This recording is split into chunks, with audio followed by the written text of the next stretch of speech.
Hello friends, welcome back to my new video. Friends, इस video में मैं आज आपसे रियर ड्रम ब्रेक से रिलेटेड एक प्रॉब्लम शेयर करने जा रहा हूं और ये प्रॉब्लम है साउंड की। जब आप ब्रेक लगाते हैं तो काफ़ी तेज़ इसमें से स्क्रीचिंग साउंड आती है।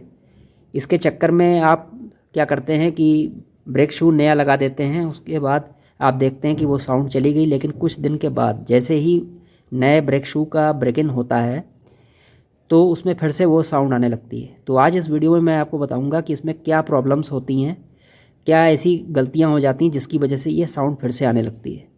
तो फ्रेंड्स, रीज़न नंबर 1 क्या है? रीज़न नंबर 1 ये है कि इसकी सर्विस ना होना। ये जो पीछे वाला ड्रम ब्रेक है, इसकी सर्विस होती है। सर्विस में क्या होता है, ये जो पैनल है इसे ब्रेक पैनल बोलते हैं, इस पूरे हिस्से को। तो ये ब्रेक पैनल ओपन किया जाता है, ये नट ओपन किया जाता है और ये जो टॉर्क रॉड है जिसमें ये सर्कलिप लगी है, ये नट ओपन किया जाता है 14 नंबर का, और इस ब्रेक पैनल को खोला जाता है और इसके अंदर जितनी भी डस्ट है वो सब साफ़ कर दी जाती है। ब्रेक लाइनर को कपड़े से पोंछ दिया जाता है। तो अगर इसकी सर्विस नहीं होगी टाइम पे तो क्या होगा, ब्रेक से आवाज़ आना स्टार्ट हो जाएगी। इससे आगे चल के ये ब्रेक ड्रम भी आपका जल्दी घिस जाएगा। ओके फ्रेंड्स, तो सर्विस होना बहुत ज़रूरी है। लेकिन हाँ, सर्विस में आपको एक चीज़ ध्यान रखनी है कि ब्रेक ड्रम को घिसना नहीं है। कुछ मैकेनिक ऐसा करते हैं, ब्रेक ड्रम को घिस देते हैं वो, ठीक है, तो उनको ये काम नहीं करना चाहिए। रीज़न नंबर 2 क्या है गाइस? ये जो आपको हिस्सा दिख रहा है, ये रॉड आपको जो दिख रही है, ये इसको कहते हैं ब्रेक कैम। ब्रेक कैम और ब्रेक पैनल के बीच में एक वॉशर होता है पतला सा। ये वॉशर कई बार ऐसा होता है मिसिंग होता है। मेरी गाड़ी में ये वॉशर नहीं था, तो इसकी वजह से क्या होता है कि ब्रेक की आवाज़ आती है। होता क्या है कि इसमें जो ब्रेक शू है वो एक तरफ से ब्रेक ड्रम को ज़्यादा घिसेगा, तो इसकी वजह से जो अलाइनमेंट होता है इसका वो आउट हो जाता है और उसकी वजह से भी साउंड आती है। तो आपको इस चीज़ का ध्यान रखना पड़ेगा। यहाँ पे पतला सा वॉशर होता है। अब ये जो वॉशर है ये इतना पतला होना चाहिए, जितना पतला ये जो आपको वियर इंडिकेटर जितना पतला दिख रहा है इतना पतला होना चाहिए। इससे ज़्यादा अगर आप मोटा लगा दोगे तो क्या होगा कि एक तरफ से ज़्यादा उठ जाएगा ब्रेक शू, तो उसकी वजह से ब्रेक ड्रम एक तरफ से ज़्यादा घिस जाएगा और इसकी वजह से साउंड की प्रॉब्लम रहेगी। अब बात करते हैं रीज़न नंबर 3 की। तो रीज़न नंबर 3 क्या है? ये जो होता है ये ब्रेक लीवर होता है और ये है हमारी ब्रेक कैम जो अभी मैंने आपको दिखाई थी। इसके पीछे ये जो चीज़ लगी है इसको कहते हैं वियर इंडिकेटर, ठीक है। तो इसके पीछे एक ओरिंग होती है फ्रेंड्स, आप देख सकते हैं ये एक ओरिंग होती है इसमें पीछे लगी। तो कई बार ऐसा होता है ये ओरिंग मिसिंग हो जाती है या ओरिंग ख़राब हो जाती है, तो इसकी वजह से क्या होगा, मॉइस्चर इसके अंदर पहुँच जाएगा। ये जो ब्रेक ड्रम होता है ये कम्प्लीटली सील नहीं होता है, लेकिन अगर ये ओरिंग हट जाएगी तो उससे क्या होगा, बहुत ज़्यादा पानी इसके अंदर पहुंच जाएगा और उसकी वजह से जो ब्रेक ड्रम है उसमें जंग लगना स्टार्ट हो जाएगी। तो उससे क्या होगा कि ये जो ब्रेक है इसमें से काफ़ी आवाज़ आने लग जाएगी। जैसे ही आप ब्रेक लगाओगे तो काफ़ी आवाज़ आ जाएगी। तो इस ओरिंग का भी आपको ध्यान रखना है। अब रीज़न नंबर 4। तो रीज़न नंबर 4 क्या है कि जब भी आप ब्रेक शूज़ नए फिट करते हैं या ब्रेक की सर्विस करते हो तो एक गलती क्या हो जाती है कि जैसे ये जो लीवर है और ये जो है कैम है, ठीक है, तो आप ज़रा देखिएगा कि ये कितना अंदर की बाहर की तरफ निकली हुई है ये कैम। मैं आपको दिखाता हूँ। वैसे यहाँ पे जगह बहुत कम है तो मैं ठीक से आपको दिखा नहीं पा रहा हूँ। ये देखिए कैम कितनी बाहर निकली हुई है, ये देखिए, ठीक है। तो इतनी ही बाहर निकली हुई होनी चाहिए।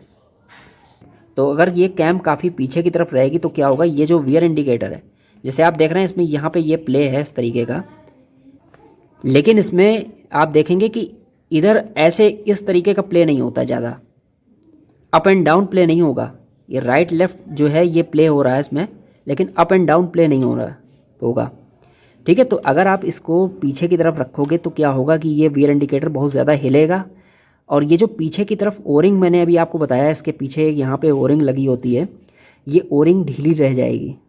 अगर ये ढीली रह जाती है तो क्या होगा, इसके अंदर मॉइस्चर चला जाएगा।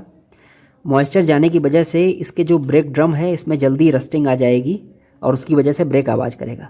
दूसरी प्रॉब्लम क्या आएगी कि जो ब्रेक शू है ये ब्रेक ड्रम को जो है इवन वियर नहीं करेगा, एक तरफ से ज़्यादा वियर कर देगा इसके ब्रेक ड्रम को और ख़ुद ब खुद जो ब्रेक शू है वो भी एक तरफ से ज़्यादा घिस जाएगा। ओके फ्रेंड्स, तो आपको ये चीज़ का ध्यान रखना है। ये जो कैम है ये बाहर की तरफ निकली हुई होनी चाहिए। फ्रेंड्स, ब्रेक कैम को बाहर निकालने का तरीका क्या है, जब आप ये ब्रेक लीवर को फिट करेंगे तो देखिए आपको इस तरीके से ऐसे करके ही आपको इसको ब्रेक लीवर को इसमें कैम में फिट करना है। तो आप देखेंगे कैम जो है ये बाहर आ गई है। जैसे ही कैम बाहर आ जाए तैसे ही आपको ये बोल्ट टाइट कर देना है। Reason number 5। तो रीज़न नंबर 5 क्या है कि ये जो आपको बोल्ट दिखाई दे रहा है, ये बोल्ट पूरी तरीके से टाइट नहीं हो पाता, जिसकी वजह से ये जो ब्रेक लीवर है ये हिलता रहता है और धीरे धीरे करके ये जो कैम है ये पीछे की तरफ चली जाती है, और जिससे ब्रेक फेल होने की या ब्रेक के बहुत ज़्यादा टाइट होने की या फिर ब्रेक से आवाज़ आने की प्रॉब्लम आ जाती है। ये कंपनी ने इसकी जो थ्रेड है वो इतनी ख़राब बनाई है कि अगर आप इसे ज़्यादा टाइट करते भी हो, ठीक है, तो क्या होगा, ये बोल्ट टूट जाता है। ये ज़्यादातर बजाज की गाड़ियों में मैंने बहुत गाड़ियों में देखा है। मेरी गाड़ी खुद की गाड़ी में भी ये प्रॉब्लम आ चुकी है कि मैंने बोल्ट को टाइट किया और टाइट करते ही ये बोल्ट टूट गया। इसकी आधा हिस्सा जो है वो इस जगह पर रह गया बोल्ट का। तो वेल्डिंग वाले के यहाँ जाके मुझे ये आधा हिस्सा इसका जो है निकलवाना पड़ गया। तो मैंने ये नया बोल्ट इसमें लगाया है। तो आपको भी इस चीज़ का ध्यान रखना है, ये फुली टाइट होना चाहिए, ये बिल्कुल भी यहाँ से हिलना नहीं चाहिए। Reason number 6। तो इसमें क्या है कि जैसे ये ब्रेक शू घिस जाता है तो कई बार ऐसा होता है कि कुछ मैकेनिक क्या करते हैं, इसको ये ब्रेक लीवर जो है इसको एक नॉच पीछे कर देते हैं। जैसे आप देखिएगा इसमें यहाँ पे ये देखिए यूजेबल रेंज लिखा हुआ है, ठीक है, ये यूजेबल रेंज है। ये दिखाता है कि आपका ब्रेक शू कहाँ तक घिसा हो। और ये जो वियर इंडिकेटर है ये आप देख सकते हैं कहाँ तक ये पहुँच रहा है। फुल टाइट हमने कर रखा है ब्रेक शू को, ओके, ब्रेक को हमने फुल टाइट कर रखा है। तो यहाँ पे देखिए पहुँच रहा है इसमें, और देखिए ये यहाँ पे आ रहा है, इस जगह पे आ रहा है, ठीक है। तो फ्रेंड्स मैंने इसको ओपन कर दिया, और ओपन करने के बाद आप ज़रा देखिएगा मैंने इस ब्रेक लीवर को कहाँ पे सेट किया है, यानी बिल्कुल सीधा सेट किया है। जब कई मैकेनिक क्या करते हैं कि जब ये ब्रेक शू घिस जाता है तो क्या करते हैं, उसे एक नॉच, एक खांचा जो है वो पीछे कर देते हैं, यहाँ पे इस तरीके से ऐसे ऐसे सेट कर देते हैं, ऐसे ऐसे। तो उससे क्या होता है, ब्रेक शू जो घिसा हुआ होता है वो फिर से टाइट हो जाता है। तो ऐसा करके वो काम चलाते हैं। तो इससे क्या होता है, ब्रेक में बहुत तेज़ आवाज़ आती है और ब्रेक भी ठीक से लगता नहीं है, ठीक है। तो ये काम आपको नहीं करना होता है। इस तरीके से कंपनी सेट करती है और आपको इसी तरीके से रखना है। जब भी आप नया ब्रेक शू लगाओगे या पुराना ब्रेक शू लगाते हैं तो ये जो वियर इंडिकेटर है देख लीजिए, ये यहाँ पे सेट है। तो देख लीजिए यहाँ पे सेट कर रखा है ये, ठीक है। ऐसे ही आपको भी सेट करना है बिल्कुल ज़ीरो पे। तो जैसे जैसे ये घिसता जाएगा, जैसे जैसे आप टाइट करते जाओगे ये ऊपर उठता चला जाएगा।